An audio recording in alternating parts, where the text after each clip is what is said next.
साईं की बात।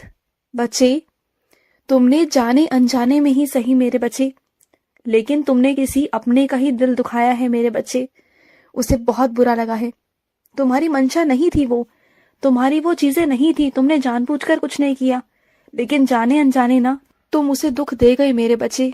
तुम उसे परेशान कर गए, और वही बातें ना उन्हें आज भी अपने दिल में चुभ रही है कि तुमने ऐसा कैसे कह दिया, तुमने ऐसा कैसे बोल दिया मेरे बच्चे।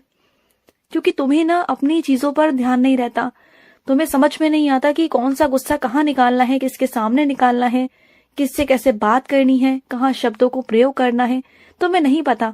तुम्हें सही शब्दों का प्रयोग करना तो आता नहीं ना। इस चक्कर में ना कितने सारे रिश्ते तुमने पहले भी खोए हैं और अब भी वही कर रहे हो। तो इन आदतों पर ना काबू करो मेरे बच्चे, नहीं तो कल को परेशान हो जाओगे। बात को समझो और सुनो, किसी से भी ना ज्यादा उम्मीद मत लगाना, कभी मत लगाना। अगर उम्मीद लगानी है तो अपने साईं से लगाओ, अपने बाबा से लगाओ, या फिर तुम जिस ईष्ट को मानते हो, अपने जिस ईश्वर को मानते हो ना, बस उनके आगे अपनी अर्जी लगाओ, उन्हीं के आगे अपनी इच्छाएं रखो और उन्हीं से उम्मीद करो। किसी और से उम्मीद मत करो मेरे बच्चे। किसी और से अगर उम्मीद करोगे ना, और अगर वो तुम्हारे उम्मीदों पर खरा नहीं उतर पाया ना, तो तुम्हारा विश्वास डगमगा जाएगा। और सुनो, तुम्हें ना किसी की खबर पहुंच नहीं पाई है मेरे बच्चे, लेकिन वो खबर, वो सूचना तुम तक पहुंच जाएगी। मैं मानता हूँ थोड़ी सी देर हो गई है, लेकिन सही समय पर पहुंच जाएगी, जिससे कि तुम वहां आकर शामिल हो सकोगे मेरे बच्चे। तुम बिल्कुल चिंता मत करना। किसी ने भी वो जानकारी, वो सूचना तुम तक पहुंचने नहीं दी है, लेकिन इसका मतलब ये तो नहीं ना कि मैं ना पहुंचने दूं। ऐसा कैसे हो सकता है? तुम तो मेरे बच्चे हो और तुम्हें जानना बहुत जरूरी है, और तुम्हारा वहां शामिल होना भी जरूरी है। तो मैं तुम्हारे तक वो बात पहुंचा दूंगा अपने बच्चे के माध्यम से। मेरे किसी बच्चे के माध्यम से ना तुम तक वो सूचना पहुंच जाएगी मेरे बच्चे। और सुनो, तुम जिस मूल्यवान वस्तु को समेट समेट कर रखते थे ना, संभाल संभाल कर रखते थे ना, वो तुमसे गुम हो गई है, वो तुमसे खो गई है। तो सुनो, परेशान मत रहो। जहां रखी थी ना, वहीं आसपास ढूंढने की कोशिश करो, तुम्हें वहीं से मिल जाएगी। तुम बिल्कुल चिंता मत करो, मिल जाएगी। बिल्कुल भी, बिल्कुल तुम्हें फिक्र नहीं करनी, चिंता नहीं करनी है। मैं हूं तुम्हारे साथ। जो तुम्हारी चीज है वो तुम्हें मिल जाएगी, अवश्य मिलेगी। मन अशांत हो रहा है, मन में अशांति है ना, जानता हूँ। मन में बहुत उथल पुथल है, वो भी जानता हूँ। तुम्हारा मन ना डगमगा रहा है, तुम्हें समझ में नहीं आ रहा कि क्या करूं, कैसे करूं, कुछ समझ नहीं आ रहा ना। मन में बहुत सारी अशांति है, कुछ अतीत सामने आ जाते हैं जब बहुत गुस्सा आता है। बहुत सोच करना इतना गुस्सा आता है कि बाबा आपने ये सब क्यों नहीं किया, आपने ये सब क्यों देखा, यही कहते हो ना मुझसे। तो सुनो, इस वक्त तुम्हारा गुस्सा शांत होना बहुत जरूरी है। तो मेरा नाम जाप करो, और रही आगे की बात या वर्तमान की बात, उसे मैं सब कुछ ठीक कर दूंगा, मैं संभाल लूंगा। तुम सब कुछ मुझ पर छोड़ दो, अपने बाबा पर छोड़ दो, ठीक है? और सुनो, कुछ मेरे बच्चों के ना पैरों में बहुत दिक्कत है, वो चल फिर नहीं पा रहे, उनके पाँव में बहुत सूजन है, बहुत दर्द है, वो चलने फिरने में सक्षम नहीं हो पा रहे, उन्हें बहुत परेशानी हो रही है, और डॉक्टर ने उन्हें ऑपरेशन भी बताया है। तो सुनो मेरे बच्चे, तुम डरो बिल्कुल भी मत। तुम बस आज से उदी लेना शुरू कर दो मेरी। तुम रोज उदी लो मेरी, मेरे विश्वास पर, फिर देखना सब कुछ ठीक हो जाएगा। और इस हद तक मैं ठीक कर दूंगा ना कि ऑपरेशन की नौबत ही नहीं आने दूंगा मेरे बच्चे, बिल्कुल नहीं आने दूंगा। और सुनो, अगर कोई तुम्हारे यहाँ पर नौकरी करता है, कोई तुम्हारे यहाँ पर काम करता है, तो इसका मतलब ये तो नहीं ना मेरे बच्चे कि तुम उसकी बेइज्जती करोगे, और बेइज्जती करोगे करोगे वो भी तीसरे इंसान के सामने। कितनी गलत बात है ये, तुम जानते हो ना किसी इंसान को कितना दुख पहुंच सकता है। हाँ, मानता हूँ तुम्हारा ओहदा बड़ा है उनसे, लेकिन इसका मतलब ये तो नहीं ना कि इज्जत तुम्हारी ज्यादा है उनसे। इज्जत तो बराबर है ना, हर इंसान की इज्जत है, हर इंसान का ओहदा है, हर इंसान का काम भी है, लेकिन इज्जत सबको प्यारी होती है मेरे बच्चे, सबकी इज्जत सबको प्यारी है। तुम किसी की बेइज्जती नहीं कर सकते, ये बहुत गलत चीज है मेरे बच्चे। जैसे तुम अपनी इज्जत को बचाते हो ना, अगर कोई तुम्हें आकर सबके सामने डांट लगा दे, तो क्या तुम बर्दाश्त कर पाओगे? क्या वो अपमान तुम सह पाओगे? नहीं सह पाओगे ना। तो इसी तरीके से मेरे बच्चे, वो इंसान भी है ना, उसे बुरा भी लगता है ना, उसे भी अच्छा नहीं लगता ना। वो तो अपनी तरफ से अच्छे से अच्छा करने की कोशिश करता है।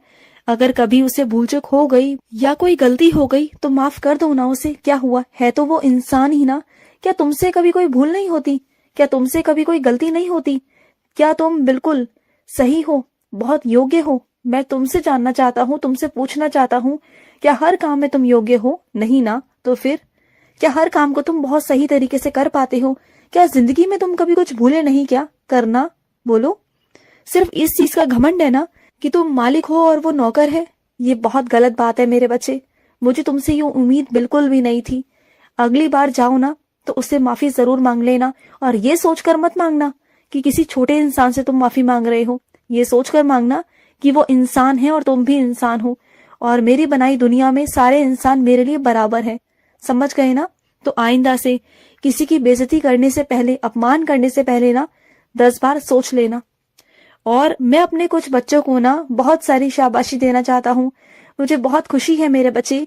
मैंने देखा है तुम्हें, जब तुम रास्ते पर निकलते हो ना, तो रास्ते पर कई ऐसे व्यक्ति भी होते हैं जो विकलांग होते हैं, जो चल नहीं पाते, जिनके हाथों में दिक्कत होती है, लेकिन तुम उनका हाथ पकड़कर, उन्हें पकड़कर तुम एक रास्ते से दूसरे रास्ते की तरफ पार करा देते हो। तुम उनकी मदद करते हो, और तुम्हारी ये मदद मुझे बहुत पसंद आई मेरे बच्चे, बहुत बहुत। तुमने तो मेरा दिल जीत लिया मेरे बच्चे। तुमने वो काम किया जो मेरे बच्चे को करना ही चाहिए था। मुझे तुमसे यही उम्मीद थी, और तुमने यही काम किया मेरे बच्चे। और सुनो, अपने बच्चों को भी ना आदत डालो सुबह उठने की मेरे बच्चे। जैसी उन्हें आदत डालोगे ना, वैसी आदत उन्हें डल जाएगी। सुबह जल्दी उठने की आदत डालो। मैं नहीं कहता कि बहुत जल्दी डाल दो, लेकिन उतना समय डालो कि जितना कि वो उठकर मेरा 5 या 10 मिनट मेरा नाम जाप कर सके, वो भी अपनी जिंदगी को सफल कर सके। क्योंकि पढ़ाई लिखाई जरूरी है, लेकिन उसके साथ साथ गुरु का आशीर्वाद भी जरूरी है ना। तुम्हारे बच्चों का जिस गुरु पर विश्वास है, जिस नाम पर विश्वास है ना, उन्हें वही नाम बुलवाया करो, उन्हें रटाया करो, बोला करो कि वो बोले। और सुनो, तुम मेरी आरती में शामिल होना चाहते हो ना, तो मैं तुम्हें इस बार अपनी आरती में ही शामिल करूंगा। और कैसे करूंगा ये तुम मुझ पर छोड़ दो, तुम परेशान मत हो, ये सब कुछ मुझ पर छोड़ दो, मैं कर लूंगा। और तुम तैयारी शुरू कर दो मेरे बच्चे। तुम्हारे घर में जो जश्न होने वाला है ना, उसकी तैयारियां शुरू कर दो। और तैयारियां शुरू हो भी गई है ना कई हद तक। तुम्हें लग रहा है ना कि बाबा कैसे होगा, क्या होगा? सब हो जाएगा, और इतने अच्छे से होगा ना, इतने अच्छे से सब कुछ निपटाऊंगा कि तुम खुद सोचते रह जाओगे कि ये कैसे हो गया, क्या हो गया। और तुम्हें खुद पे, अपने ऊपर आश्चर्यचकित होगे कि वो सारा भार तुमने अकेले ने संभाल लिया। इतनी शक्ति दूंगा तुम्हें, इतनी शक्ति दूंगा कि तुम सारा भार, 10 लोगों का काम तुम अकेले संभाल लोगे, तुम देख लेना। और सुनो, जब बाजार जाते हो ना, तो सूची बनाकर जाया करो। अगर एक बाजार का काम होता है ना, तो बार बार चक्कर ना लगे मेरे बच्चे। क्योंकि तुम एक बार जब सामान लेने जाते हो ना, तो फिर भूल जाते हो, फिर दोबारा से लेने वहीं जाते हो, फिर दूसरी तीसरी बार फिर वहीं भागते हो तुम बार बार। एक काम को करने के लिए तुम एक जगह पर ही कम से कम 2 से 3 बार हो आते हो। ये तो बहुत गलत है ना। तो एक काम किया करो ना, तुम्हें अगर याद नहीं रहता, कोई दिक्कत है, तो तुम ना पहले से ही सूची बनाया करो कि इस बाजार की ये काम है, उस बाजार का ये काम है। तो तुम्हें कभी दिक्कत नहीं आएगी, और एक ही बार में तुम्हारा सारा काम होगा, और तुम्हारा वक्त भी बचेगा। मेरी बात को गौर करना, मैं तुमसे कह रहा हूँ मेरे बच्चे, कि तुम ना अपने वक्त को बचाना सीखो। और जितना तुम वक्त बचाओगे ना, तो उस वक्त में तुम और भी अपने कुछ अलग काम कर सकते हो। जो तुम्हारे बहुत दिनों से अटके हुए काम है ना, तुम उन कामों को निपटा सकते हो। इन कामों की वजह से ना, ये फालतू कामों की वजह से तुम जो अपने जरूरी काम है ना, वो नहीं कर पा रहे हो, तो उन कामों को करो।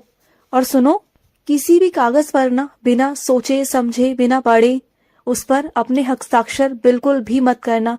चाहे कोई कितना भी कहने की कोशिश करे, कितना भी तुम पर दबाव बनाए, लेकिन जब तक उसे पढ़ ना लो, किसी को पढ़ाकर समझ ना लो, और तुम्हें समझ में ना आ जाए कि उसमें क्या है, और चीजों से तुम अगर स्वीकार ना कर पाओ ना, तो उस पर हस्ताक्षर बिल्कुल मत करना। अगर तुम स्वीकार करो, तुम्हें लगे कि हाँ ये सही है, तभी उस पर हस्ताक्षर करना। ठीक है? खुश रहो। आज का साई संदेश समाप्त हुआ।